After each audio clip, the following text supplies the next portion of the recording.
would you rank Cam in your quarterback list right now? Right now, I would rank him number one. I know that Tom Brady, from an historical perspective, deserves the nod. If you look at just purely numbers, obviously Tom Brady deserves the nod as well. But I'm thinking about impact for this particular year. I know that Edelman has been out, Amendola has been out, Gronk has seen some time out, but it's rare that all three have been out. It's rare that Gronk with Edelman have been out. Brady has at least had one of those dudes at his disposal. When I look at the Brandon LaFells of the world and others, I think there have been games where he's had those folks along the line as well. His offensive line has been suspect, and I think that's a strong argument that could be made in favor of Brady until I realize the dip and dunks that he does, yards after catch that his receivers produce, etc. When I think about Cam Newton, I think about how Cam Newton, even though he doesn't throw the ball nearly as well as Brady in terms of QBR or even overall accumulated passing yards, he gets the job done, but he also runs the football effectively. And then I think about the inspirational leader that he is as well, and the fact that he doesn't have Bill Belichick and that coaching staff as his coach, that he did lose Kelvin Benjamin, that he did have Ted Ginn Jr. dropping passes and all of this other stuff. So I look at it from the perspective that somehow, some way, I know that New England wouldn't be where they are without Brady, but they'd be somewhere, and maybe it's reaching when I hearken back to what they did without Brady when they had Matt Castle back in 2008, and they still went 11-5. I'm thinking about this Carolina squad that's 15-1.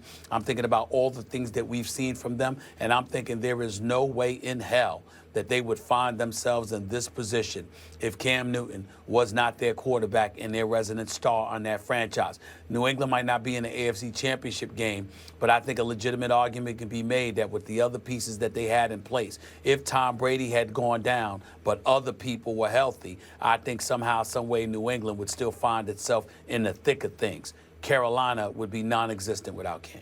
Wow. This year. You really think if Brady had gone down at mid-year, you think the Patriots would have survived? I think with Jimmy Garoppolo, if Gronk, Edelman, and Amendola were healthy, I think the Patriots would have at least made the playoffs because they would have at least won the AFC East. Yes, I do. I don't. Okay, back to Molly's question.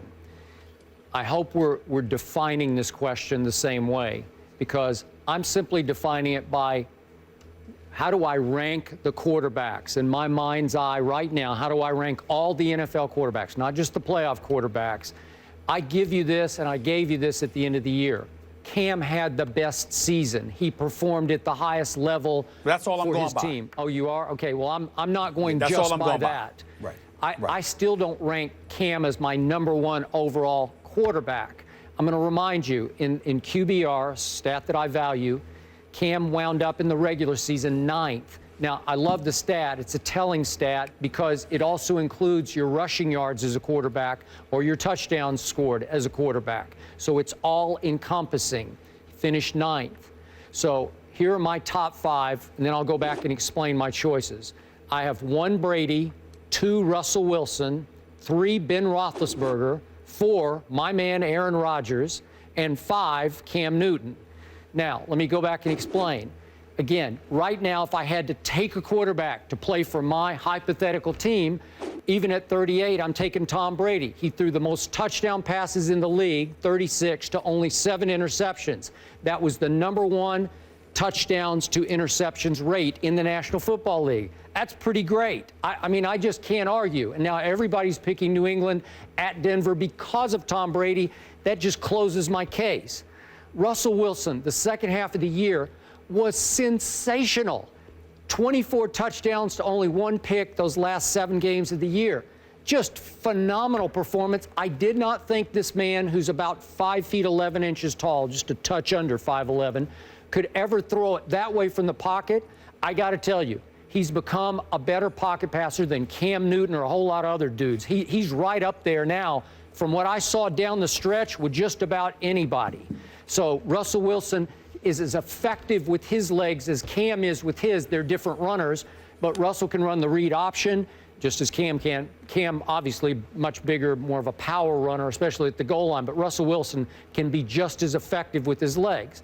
You love Ben Roethlisberger. I do too. That aerial circus that we saw in Pittsburgh, and he's so hard to get on the ground. I just can't. I got him third. And then as much as I kid about Aaron Rodgers and sometimes ridicule Aaron Rodgers, who lost a lot of confidence this year, as you throw back at me, 31 touchdowns to only 8 interceptions, just in pure ability, if I'm just ranking, and if I hope that sort of on my hypothetical team, he has a Jordy Nelson next year, I got to go with him. Do I think he's a little better than Cam? I do think he's a little better than Cam Newton right now, which brings me to Cam fifth. And I got him above a whole bunch of guys, including a Carson Palmer who ran away with this QBR race, but I will take Cam over Carson Palmer. Those are my top 5. Well, I misunderstood the question because my mindset was of the remaining quarterbacks in the playoffs. Oh, no, who it would wasn't you the go playoffs. with right now? From an historical I definitely think you have to go with Brady right now, because if you had one game and you had to put your money on anybody, you want to go with Brady based on history. I'm saying based on what I have seen this season. Right now, I think the number one weapon at the quarterback spot, particularly with those remaining in the postseason, is Cam Newton. Even when you bring up Russell Wilson, what happened last week? In the first half, when they got ramrodded, Russell Wilson contributed to that. 2 interceptions in the first half. As great as he was in the second half of the season, there is something to be said about the magnetic impact that Cam Newton seems to have on the rest of the Carolina Panthers. I give you that. It's not just about your abilities. It's not just about your abilities. It's not just about your numbers. It's about your ability to galvanize the troops around you and to soak whatever greatness exists inside of them and to get them to maximize their potential. Sometimes I see Brady, in most instances, I see Brady coming through on his own, just exercising his level of greatness and willing his team to win. I see Cam doing that, plus elevating those guys' play around him. Guys that you would never expect do anything, somehow, some way, because Cam has them so confident. They somehow pull a rabbit out of their hat and do things we didn't know they could do because Cam has that kind of impact on them. Edelman didn't do anything I don't see him doing. Gronkowski, Amendola, the same thing. Don't get me wrong. Whatever they do well. But what they do, they have done well consistently, and we've grown to expect it from them. Whereas with the guys playing around Cam, I look at these guys and I'm like, well, damn, I didn't know they could do that. I didn't know that was in them.